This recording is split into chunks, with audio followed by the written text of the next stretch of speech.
Tuc, el juicio de idoneidad, el Papa y el Canon 331. Canon 331. P3. El juicio de idoneidad de un candidato está reservado únicamente a la sede apostólica. Repetimos. El juicio de idoneidad de un candidato está reservado únicamente a la sede apostólica. A grandes rasgos vamos a desglosar el juicio de idoneidad del Pope Tuc. Pierre Martin Nodin THUC, conocido como Monseñor Tuc, arzobispo de Montigny en Bulla Regia desde 1968. En el año 1982 consagra a un obispo veterocatólico, Christian Marie Thesen, consagrado veterocatólico por André Inous. Christian Marie Thesen consagra a Pierre Salle, quien consagra a Gaillán Olivares en 1987, que estaba consagrado obispo por Roger Etienne Caro, que era de la secta Iglesia Universal Nueva Alianza y que había sido consagrado por Armand Ghislain Toussaint de la secta masónica Rosa Cruz en 1977 y consagrado también por George Belmar de la secta Iglesia Universal Nueva Alianza un mes antes y consagrado por Michel Staffiero de la secta de Iglesia de la Unidad Católica y Apostólica, en 1978 Rainer Loufas de la Antigua Iglesia de Canadá, todos con varias consagraciones a sus espaldas. EQTC. Pues este Oliveres de Mamistra consagra a López Gastón en 1992 y en 1993 por Laurent Charles Roux, que hay dudas que fuera consagrado por Tuc, y que a su vez tenía estas consagraciones de Joel de la Bernardie, que es cismático ortodoxo siro-antoquío.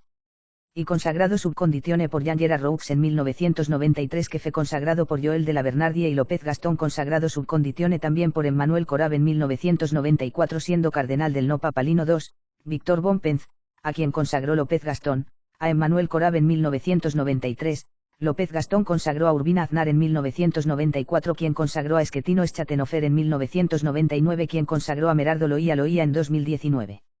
Veterocatólicos, gnósticos, masones rosacruces, monofisitas, neogalicanos, papas falsos, todo bien aderezado listo para ser servido, uno de los muchos frutos del arzobispo de Montigny Pierre Martin Nodin THUC, conocido como Monseñor Tuc. Canon 331. P3. El juicio de idoneidad de un candidato está reservado únicamente a la sede apostólica. Reservado únicamente a la sede apostólica. Únicamente a la sede apostólica. A la sede apostólica. Veterocatólicos, gnósticos, masones rosacruces, monofisitas, neogalicanos, papas falsos, todo bien aderezado listo para ser servido, uno de los muchos frutos del arzobispo de Montigny Pierre Martin Nodin THUC, conocido como Monseñor Tuc. Canon 2316. Se considera sospechoso de herejía todo aquel que, de manera espontánea y consciente, ayude de alguna manera a la propagación de la herejía, o se comunique in divinis con los herejes, en contra de lo prescrito en el can. 1258. Canon 188 p4. Todos los cargos quedarán vacantes ipso facto por renuncia tácita. Si un clérigo se ha apartado públicamente de la fe católica. Canon 1325. P2. Cualquiera que, después de haber recibido el bautismo y conservando el nombre de cristiano, niega obstinadamente alguna de las verdades de la fe divina y católica que debe ser creída o en duda, es un hereje. Si se desvía completamente de la fe cristiana, es apóstata. Si, finalmente, se niega a someterse al sumo pontífice y permanecer en comunión con los miembros de la Iglesia que están sujetos a ella, es cismática. Canon 2314. P1. Todos los apóstatas de la fe cristiana, todos los herejes o cismáticos y cada uno de ellos. N1, incurren por este mismo hecho en una excomunión. N2, si después de la audiencia no llegan a un acuerdo, que se les prive de cualquier beneficio, dignidad, pensión, cargo u otro cargo, si lo tuvieran en la Iglesia, y que sean declarados infames, después de 2 moniciones, los que son clérigos deben ser removidos. N3, si han dado su nombre a una secta no católica o se han adherido públicamente a ella, son por tanto infames, teniendo en cuenta la prescripción del can. 188 N4, que los clérigos, después de un mandato ineficaz, sean degradados. P2. La absolución de esta excomunión, concedida al foro de conciencia, está reservada especialmente a la sede apostólica. Sin embargo, si el delito de apostasía, herejía o cisma ha sido llevado al fuero externo del ordinario local, de cualquier manera, incluso por confesión voluntaria, el mismo ordinario, pero no el vicario general sin mandato especial, puede, de su potestad ordinaria, absolver en el fuero externo al culpable que llegue a resipiscencia luego de la abjuración hecha legalmente y el cumplimiento de las demás obligaciones de la ley. Después de esta absolución, el penitente puede ser absuelto de su pecado en conciencia por cualquier confesor. La abjuración se considera cumplida legalmente cuando se realiza ante el ordinario local o su delegado o al menos 2 testigos. Al sospechoso de herejía, quien luego de audiencia no descarta la causa de la sospecha, que los actos legítimos están prohibidos, si es un escribano, que además, después de una segunda instrucción inútil, es suspendido a divinis. Si dentro de los 6 meses cumplidos después de haber contraído la pena, el sospechoso de herejía no ha enmendado, que será considerado hereje, sujeto a las penas de herejes. Canon 2316 se considera sospechoso de herejía todo aquel que, de manera espontánea y consciente, ayude de alguna manera a la propagación de la herejía, o se comunique in divinis con los herejes, en contra de lo prescrito en el can. 1258. Canon 1258. P1 no se permite a los fieles asistir activamente ni participar de ninguna forma en los ritos sagrados no católicos.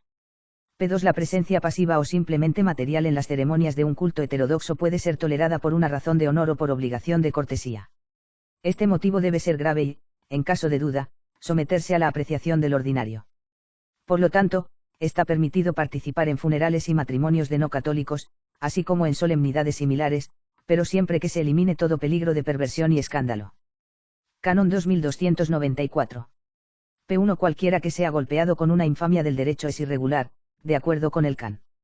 984 N5, además, es incompetente para obtener beneficios, pensiones, cargos y dignidades eclesiásticas, para ejercer legítimos actos eclesiásticos, un derecho eclesiástico o empleo, y finalmente debe ser excluido de todo ejercicio de funciones sagradas. P2 Quien es golpeado por una infamia de hecho no solo debe ser excluido de la recepción de órdenes, de acuerdo con el can. 987 N7, y el de las dignidades, beneficios y oficios eclesiásticos, sino del ejercicio del santo ministerio y de los actos eclesiásticos legítimos. Canon 2295.